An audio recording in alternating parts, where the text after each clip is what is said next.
In today's episode of Road to Grandmaster, we have a really tough game, but I want to be talking about Auriel and the buffs that happened to her, because if you caught my tier list, you can see that I actually rate her as probably the best healer in the entire game in Hero League right now. So yeah, let's get into it.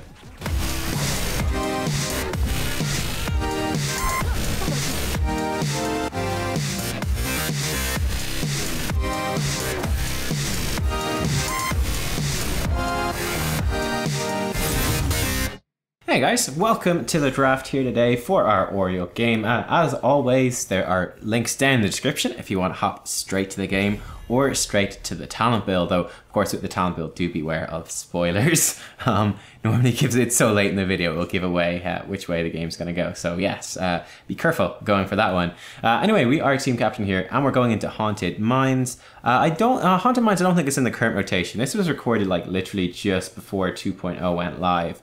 But yeah, I just want to talk about Auriel because, as you guys will know, in my patch notes for 2.0, I was talking about how good she is now. I actually have her rated, personally, as my #1 healer in the game right now. I think she's insanely strong.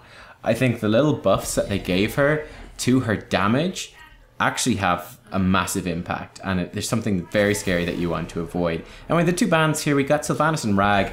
For me, Sylvanas has to be the #1 hero on this map.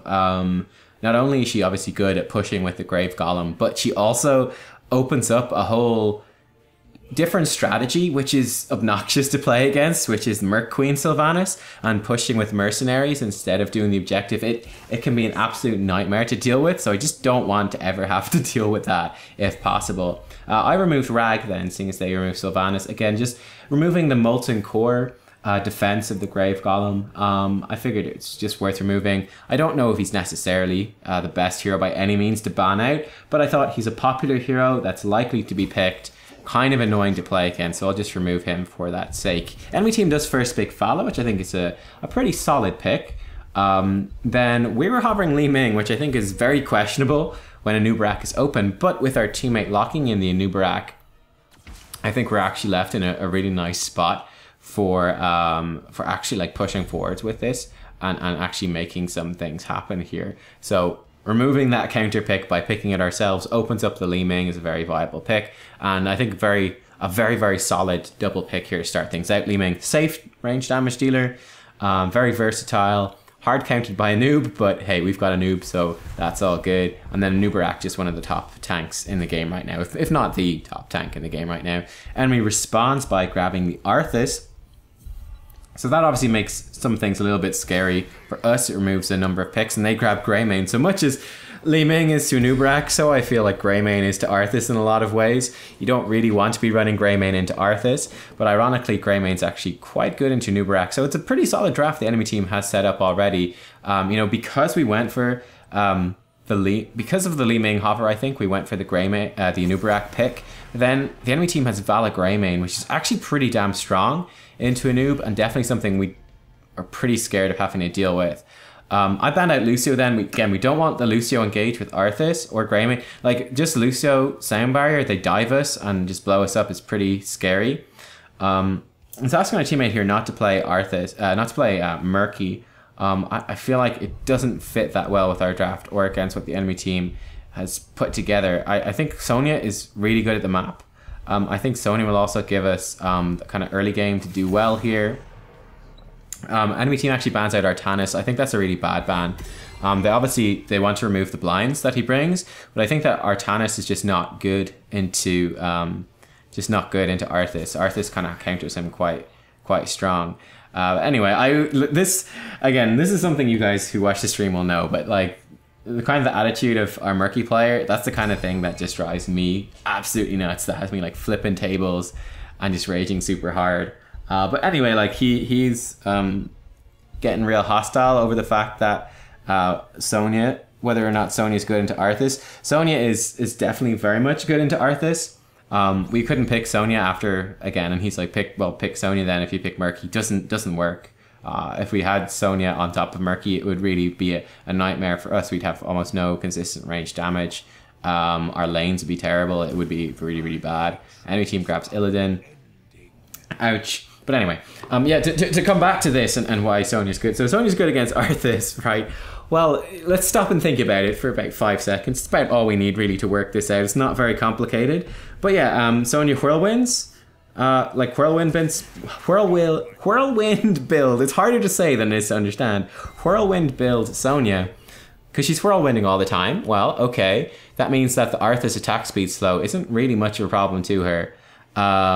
Also, she gets great value against his ghouls. We can take block against Greymane and Vala, which is really useful. Her level 4 whirlwind talent removes slows and roots, which is what Arthas does. So, in other words, yeah, she's really good against Arthas, whereas a lot of heroes, I mean, Artanis, I think they banned away. Classic example of a bruiser, like a more damage-based frontliner that actually struggles quite a lot against Arthas, because the attack speed slow really cripples his damage output and his defense because of his shielding. So yeah, that basically, yeah, I think the Sonya pick is really, really good. And yeah, that anyway, look, that's the kind of thing that really gets my goat, and that drives me nuts. You're gonna see that in the game. I get very frustrated. I'm gonna talk about kind of how that impacted my gameplay. But anyway, I'll see you guys when we get into the game. Let's do this. Let's go. Alrighty guys, and here we are in the game on Haunted Mines. So I didn't actually cover the reason why I went for the Auriel. But she synergizes really nicely with Lunara. Lunara does a lot of damage. So it's just a nice combo to put together. It will give us a lot of healing to play with. We'll be able to deal with the poke that they're able to put out with kind of, Greymane and the Vala. We'll be able to heal that up, hopefully quite successfully, thanks to the damage output that Lunara in particular should be able to give us consistently. Yeah, I mean, the knockback is pretty useful as well against Greymane.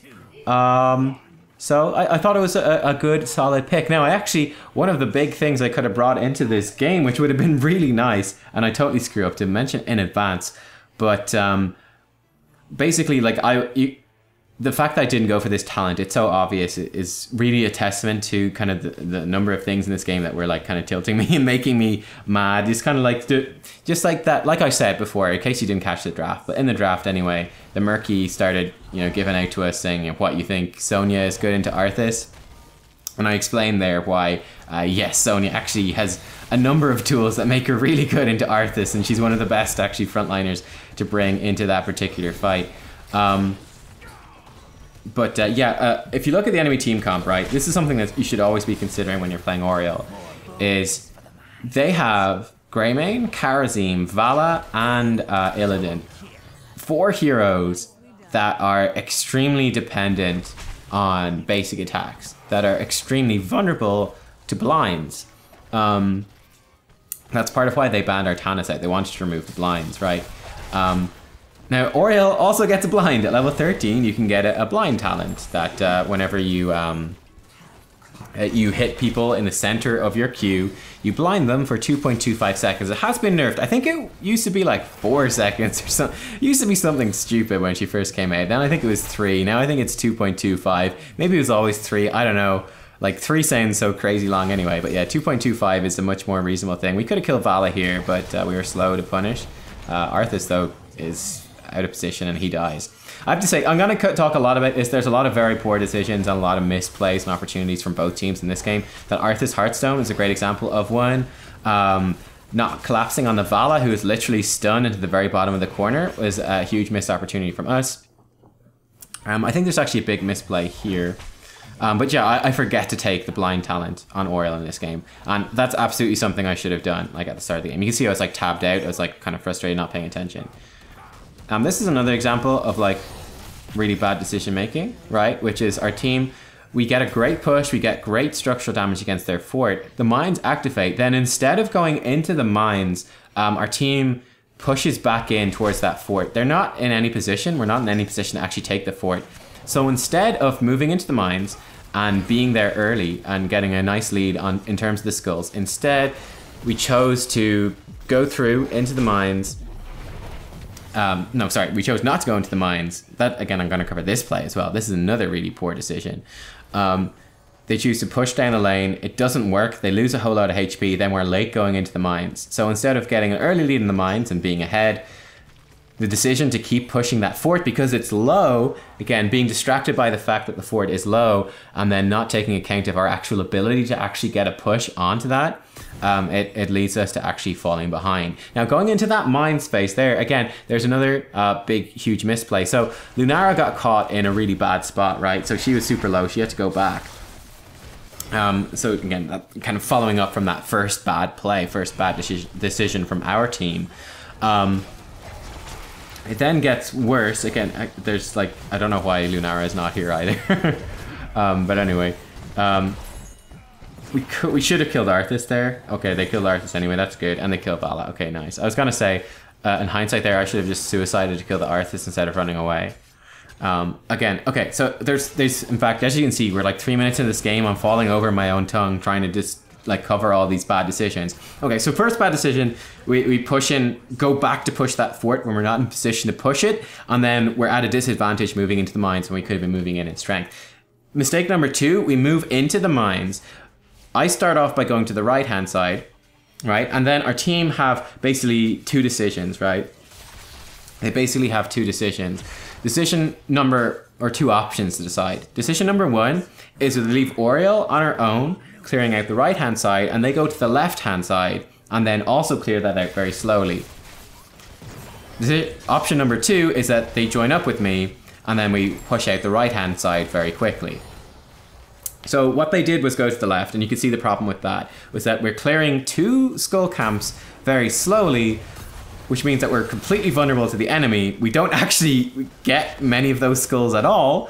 Then the enemy team collapses on us. They manage to pick a really nice fight, and then they clear up the rest of the mines. And you can see the result of that is we walk away with an 82 to 18 skull golem. Well, there's actually another, the third mistake kind of popped into that. So instead, again, when we initially went into the mines, my team should have followed me to the right-hand side and just focused on collecting what skulls we could actually get.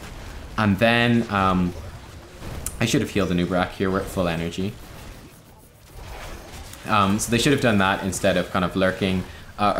Instead, they went to the left. They got really greedy, tried to clear out 2 skull camps at once. So they left me on Auriel clearing one slowly. They cleared one slowly, and everything went kind of balls up from there.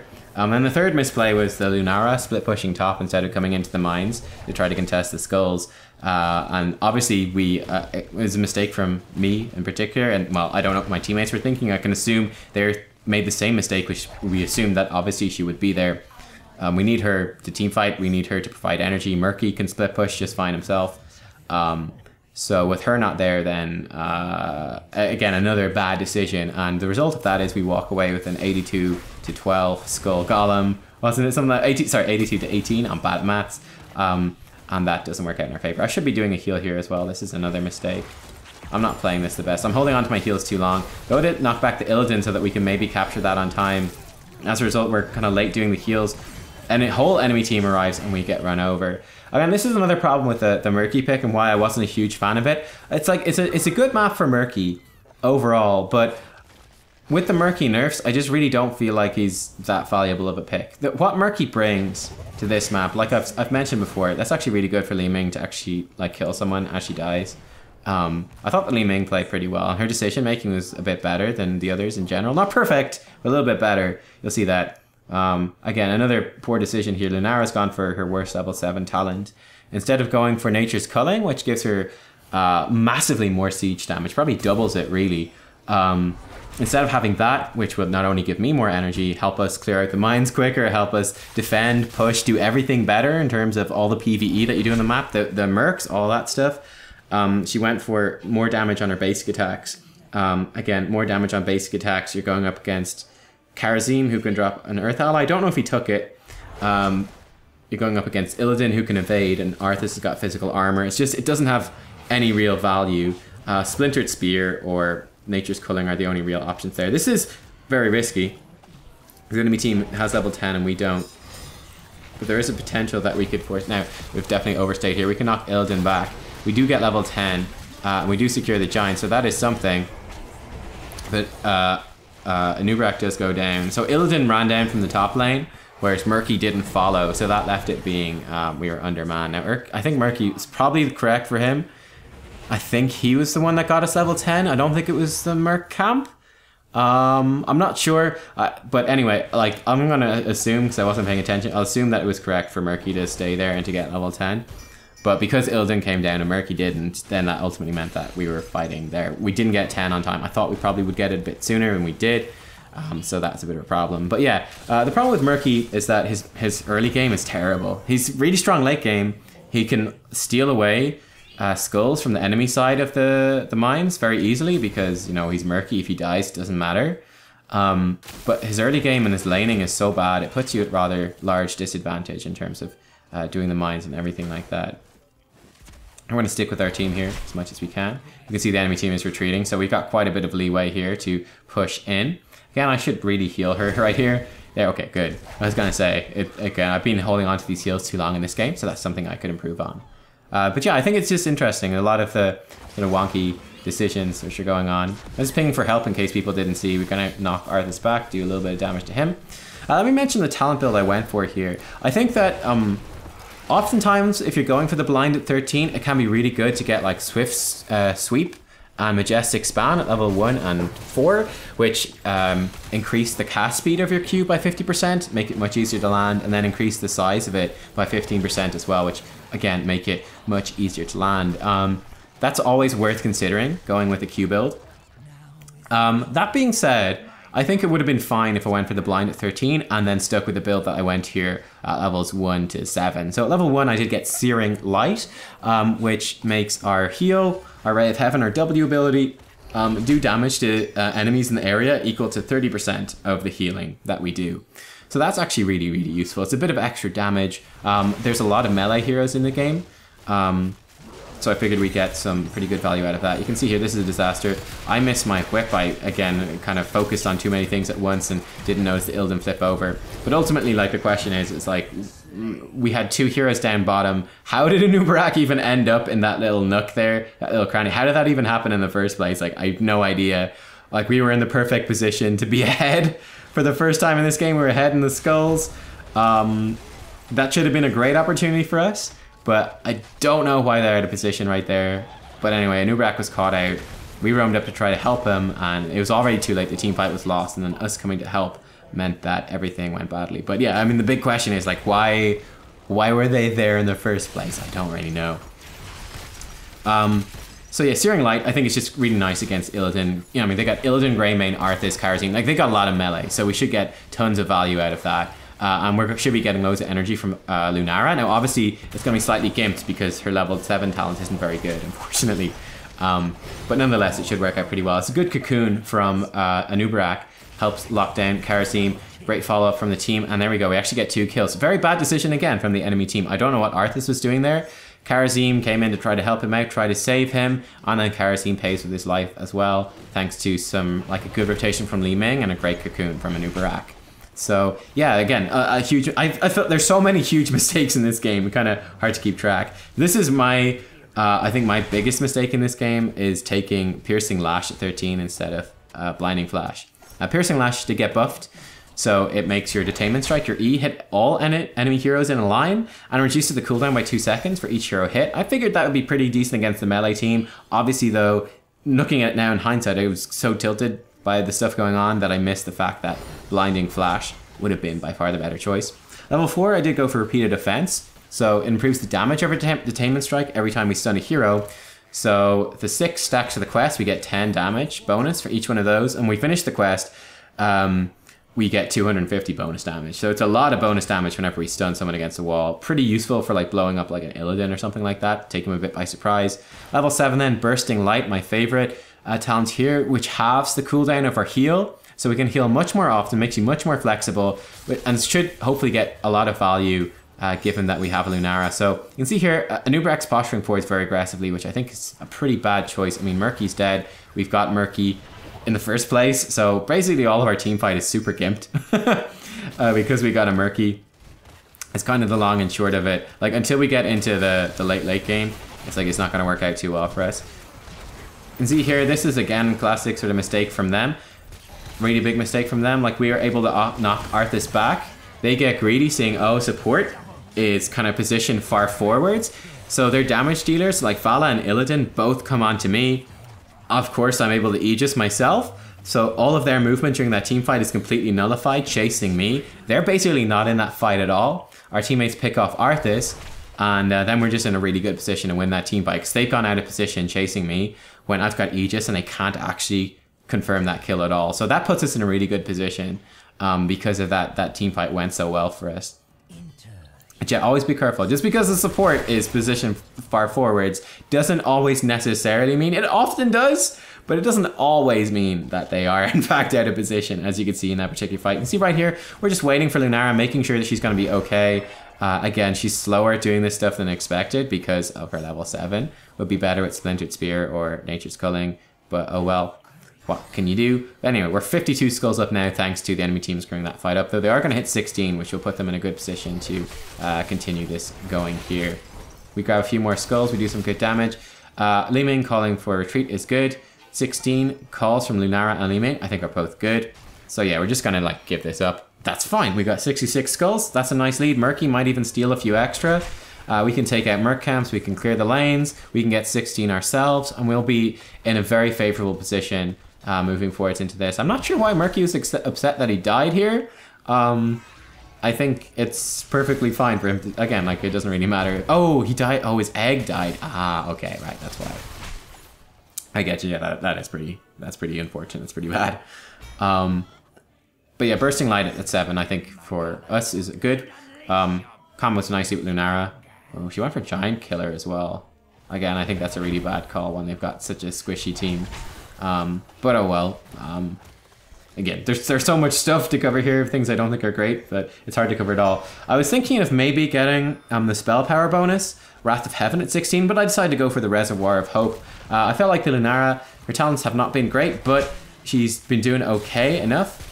So we're trying to get in position here for a stun. Let's try to do what we can. Unfortunately, this is a huge mistake, and we are super duper screwed. You can see we do a fair amount of healing as we're going down, and you can see we're doing a fair amount of AoE damage to the enemy team as well. But we do ultimately get wiped out. So there's a number of mistakes here that go into this, and that's 4 of us dead, or 4 real heroes dead. The main mistake is, yeah, Anubrak, I didn't actually see. We were too far behind. I didn't notice in the game, and that was stupid. I should have noticed and pinged retreat. But yeah, Anubrak hits a cocoon on Illidan, which is just a terrible decision. And then he didn't ping for us to go back, I don't think. So that puts us in a really terrible spot, because we're waiting for this cocoon engage that he has chosen on a hero that instantly gets out of it, and then suddenly our team is way out of position. Murky went straight to the siege camp. He didn't come to try to help us escape or anything like that. That kind of, like, if he'd followed up with the March of the Murlocs, maybe something could happen. Anyway, our team are super negative. They're not feeling too good about this one. We're able to barely keep her alive. We stun Karazim against the core, and that actually secures the kill without him using his PAM, I think. The rest of them go down. And yeah, there we go. Illidan comes out of the cocoon. Can also say, there's so many things, but I'll probably continue the post game here a little bit as we approach the end. 7% on the core, and Illidan goes down, and that's the whole enemy team down. That's not over yet. But yeah, I just thought it was amusing as well. It's one of the things that's so difficult. This is actually kind of important. We're only 7% on the core, and this is a big ass wave, like catapults and stuff, so I'm gonna come clear this out.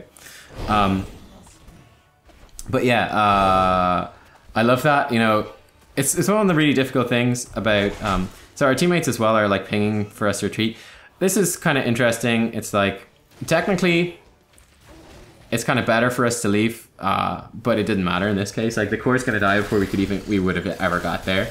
We still have our golem pushing. We even had siege giants with it. Like, there's no reason. So basically right there at the very, very end, right, with the core, that minion wave coming in might have had catapults with it, I don't know, and it might have destroyed our core, so it was the right decision to stay behind and like delete it.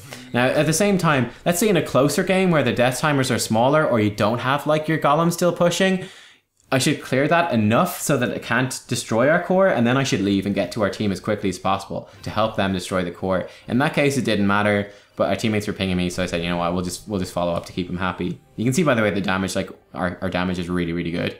Like, we've done way more damage than, let's say, Murky, for example. So yeah, that works out really well. 6 cents. Huh, okay. That's not a bad choice, necessarily. I think the Earth Ally for Karazim on their team really didn't do them any favors. Like, we didn't have much basic attack damage, really. He would have been way better off with the AoE healing one, what's it, the Spirit Ally? That would have been so much better. Like, that could have made a big difference to the game. But yeah, I thought it was so funny, like right at the end there, you know, that right after, literally within like 1 minute of Li Ming saying never cocoon in Illidan, we had the enemy team on our core and the cocoon on Illidan saves the game. You know, it's so hard in Heroes. This is something as well, people are like, can you do a guide on like how to engage or how to tank or something? Like there's so many variables, it can be very hard to give like strict firm rules. I thought that was a brilliant example. Never cocoon Illidan. Literally within 1 minute, cocoon on Illidan saves the game. Like the perfect target, the only target that he could have hit with cocoon at the end that probably would have saved the game. He does it, and it secures us the win, just barely by the skin of our teeth. I find that very, very funny. But yeah, it was an interesting game. I hope you could see, this is something that I know about myself as well. Is that like I get very frustrated when like teammates like say or do really stupid things, or what I perceive as really stupid things, because I kind of expect the players I'm with will have a similar understanding of the game to me, and I get honestly way too frustrated sometimes when they don't. I think this game is a really good example. Like I think you can see like sometimes my positioning wasn't the best in the game, and I think particularly missing out on a talent choice, like that's a mistake I almost never make. I can't remember. I think the last time I did it was like playing Lunara, and I just picked up like unfair advantage at 13 just by reflex, where I wanted to pick up greater spell shield in that game. Like that's the last time I can remember like making a big talent mistake. But like that game, it was so obvious that blinding flash was the right choice, and I didn't take it. Like that was a really silly mistake, uncharacteristic. I think that came from being frustrated. So the frustration of like the murky thing in the draft, and then in the game itself as well, like this, I hope I kind of showed it you in this game. I hope it was quite clear, like a lot of the just really bad decisions that were made. I feel like both teams were making loads of really bad decisions, and that a lot of the game was kind of determined by that. Like the flow of the game very much went along those lines, just bad decision after bad decision. But yeah, and then like the thing as well, I didn't mention it, but you probably noticed in the chat, it was like Li Ming was like, Murky, why didn't you take Octograb? I was like, well, they don't have cleanse. And it's kind of like, well, Karazim has the best cleanse in the game. Like level 16 he gets cleanse, and it's about 2 or 3 times the range of normal cleanse, with 3 charges on an 8-second I think cooldown. It's like, it is the best cleanse in the game. So I was like, well, obviously he's not going to take Octograb because they can take Cleansing Touch, and then we basically have a heroic that's effectively completely useless.